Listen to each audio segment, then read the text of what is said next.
bernama Sri Mulyani berusia 23 tahun dan seorang oknum anggota TNI Angkatan Darat berinisial Y yang berdinas di Batalion Infanteri 645 Garda Tamayuda berpangkat prajurit 2 atau Prada.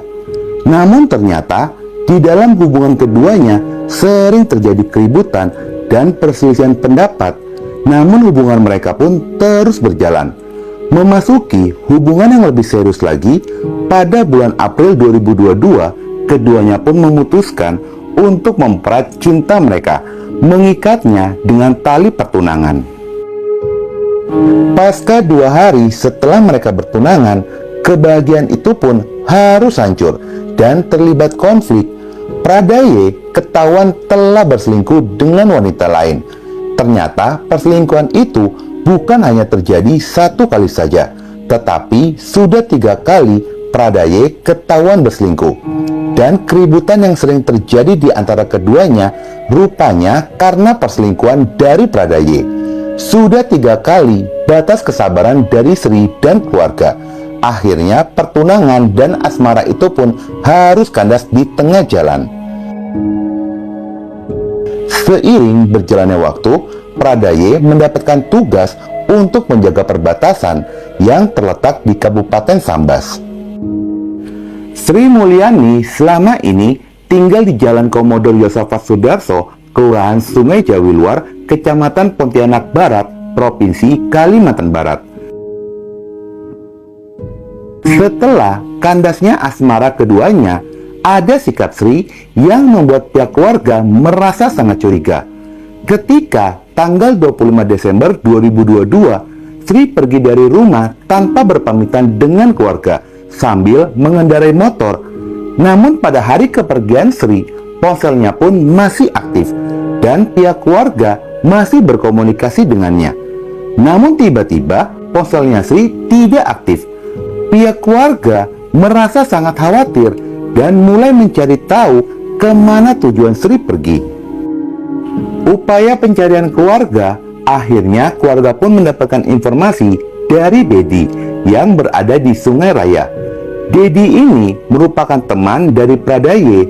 Dedi mengaku jika Sri datang untuk menitipkan motornya dikarenakan dirinya akan pergi ke Sambas menemui mantan tunangannya itu. Adanya informasi tersebut, keluarga langsung menghubungi Prada Y dan menanyakan keberadaan dari Sri. Dari percakapan itu, Prada Y mengakui jika dirinya bertemu dengan Sri di Sambas. Ternyata kedatangan Sri ke Sambas untuk meminta pertanggungjawaban atas kehamilannya berusia 3 bulan hasil hubungan terlarang dengan Prada Y. Dari obrolan dengan keluarga, Prada Y tidak mengakui kehamilan dari Sri. Prada Y berdalih jika hubungannya dengan Sri sudah berakhir dan sudah lama mereka tidak berhubungan. Prada Y mengaku telah ditampar oleh Sri dan diancam jika dirinya tidak mau bertanggung jawab, maka Sri akan melaporkannya ke polisi militer. Prada Y mengaku jika Sri menginap di salah satu hotel yang berada di Sambas. Pada keesokan harinya, di saat Prada Y mendatangi hotel, Prada Y pun tidak mendapati Sri berada di sana dan mengaku tidak mengetahui kemana Sri pergi. Ada Sri tadi malam nemuin saya, dia bilang, dan dia hamil, dia minta saya tanggung jawab. Berselang 2 hari kemudian dari percakapan itu, tepatnya tanggal 27 Desember 2022, ada nomor baru yang masuk ke ponsel kakaknya Sri, yang dimana nomor baru tersebut mengaku sebagai Sri dan mengaku jika dirinya berada di Malaysia menjadi TKW. Namun ada hal yang sangat mencurigakan untuk keluarga. Ketika pihak keluarga ingin melakukan video call atau telepon, panggilan telepon ataupun video call selalu ditolak dengan alasan sedang bekerja. Meskipun keluarga ada perasaan janggal, namun keluarga terus berkomunikasi dengan nomor baru tersebut yang seolah-olah mempercayai jika itu adalah Sri. Ada Sri nih pakai HP Sri, saya rasa sih udah bukan Sri lagi, tapi HP adik saya ini udah dipegang sama si Wandi. Dia ngechat, kita udah di Malaysia, udah ada paspor, kerja kedai, dia bilang gitu. Dari situ tuh setelah saya mau balas lagi itu nomornya tuh udah nggak aktif lagi. Memasuki Januari 2023, pihak keluarga pun kembali mendapatkan pesan singkat dari nomor tersebut. Nomor itu mengirimkan sebuah paspor sebagai bukti jika Sri berada di Malaysia, bekerja menjadi TKW. Waktu pun terus berjalan hingga 1 Juni 2023, tepatnya 6 bulan setelah kepergian dari Sri. Pihak keluarga pun sangat terkejut ketika ada polisi mendatangi kediamannya. Kedatangan polisi itu untuk menyampaikan kabar duka tentang penemuan kerangka yang diduga kerangka tersebut miliknya Sri Mulyani. Pihak keluarga diminta untuk datang ke rumah sakit, mengenali korban secara langsung, dan melakukan tes DNA. Setibanya keluarga di rumah sakit, keluarga pun hanya mendapati sosok kerangka yang sulit dikenali dan tidak utuh. Setelah diperlihatkan barang-barang pribadi milik korban seperti jaket, gelang, dan behel gigi, Yuliansa selaku kakak dari korban pun langsung mengenalinya jika barang-barang tersebut milik adiknya, yaitu Sri Mulyani. Kerangka tersebut ditemukan pada hari Sabtu tanggal 3 Juni 2023, ditemukan oleh seorang warga yang sedang mencari kayu. Tanpa sengaja dirinya melihat adanya tulang yang menyembul dari dalam tanah. Pencari kayu yang menyadari jika itu tulang manusia segera melaporkannya ke ketua RT setempat dan segera diteruskan ke pihak kepolisian. Polisi yang mendapatkan laporan segera ke lokasi untuk mengamankan TKP serta melakukan evakuasi. Meskipun kerangka tersebut diyakini sebagai keluarga yang hilang, kepolisian pun tetap melakukan tes DNA guna lebih memastikan jika kerangka itu benar adalah Sri Mulyani. Dari keterangan saksi keluarga, terduga pelaku mengkerucut kepada satu orang, yakni Pradaye. Pihak kepolisian segera berkoordinasi dengan polisi militer Tanjung Pura setelah menunjukkan sejumlah bukti atas dugaan kuat keterlibatan dari Pradaye atas kematian Sri Mulyani. Pihak polisi militer langsung melakukan penahanan guna dilakukan penyelidikan lebih lanjut.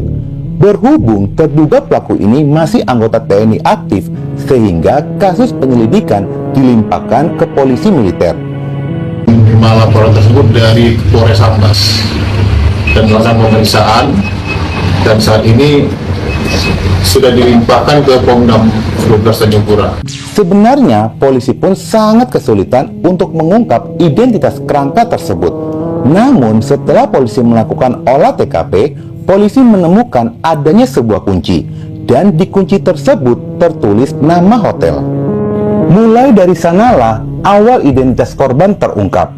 Setelah polisi mendatangi hotel dan menanyakan apakah merasa kehilangan kunci hotel, petugas hotel pun membenarkan dari data pegawai hotel tercatat jika penyewa kamar adalah Sri Mulyani, sehingga polisi mengetahui alamat dari korban dan dibenarkan oleh pihak keluarga jika Sri Mulyani telah pergi selama 6 bulan sejak Desember 2022. Setelah kasus ini terungkap, pihak keluarga merasa tidak mendapatkan kejelasan mengenai kasusnya, terlebih tidak diungkapnya ke publik secara transparan. Ketidakjelasan pada kasus ini menarik simpatik para lembaga bantuan hukum. Menurut kuasa hukum dari keluarga Sri Mulyani, Jelani Kristo mengungkapkan setidaknya ada 3 organisasi yang dipercaya oleh keluarga untuk menangani kasus ini. Yang pertama, LBH Majelis Adat Dayak Nasional, yang kedua Bang Hotman Paris, dan yang ketiga Forum Aliansi Advokat Borneo Bersatu. Soalnya ini kan udah hampir 2 minggu belum ada kepastiannya kapan kira-kira kerangka itu dikembalikan ke pihak keluarga gitu, biar cepat dikebumikan secara layak. Setelah hampir 1 bulan lamanya menunggu hasil pengecekan DNA, tepatnya tanggal 31 Juli 2023, hasil DNA pun keluar dan benar jika kerangka yang ditemukan itu milik korban Sri Mulyani yang telah menghilang selama 6 bulan sejak Desember 2022. Selanjutnya, peti berisikan kerangka korban dikembalikan ke pihak keluarga, penyerahan peti berisikan kerangka korban disambut isak tangis oleh keluarga. Penyerahan itu dilakukan di Rumah Sakit Anton Sujarwo, Pontianak, lalu dibawa dan segera disemayamkan di pemakaman keluarga, Jalan Karet, Kecamatan Pontianak Barat, Kota Pontianak. Meskipun teka-teki atas kerangka yang telah ditemukan sudah terungkap, namun baik motif ataupun kronologi pembunuhan tidak diungkap ke publik oleh Pomdam Tanjung Pura. Walaupun ada dugaan motif pembunuhan dikarenakan korban menuntut atas kehamilannya. Menurut Kolonel Ade Rizal Muharam selaku Kapendam Tanjung Pura mengatakan belum tahu juga hamil atau tidak. Nanti di persidangan pasti terungkap.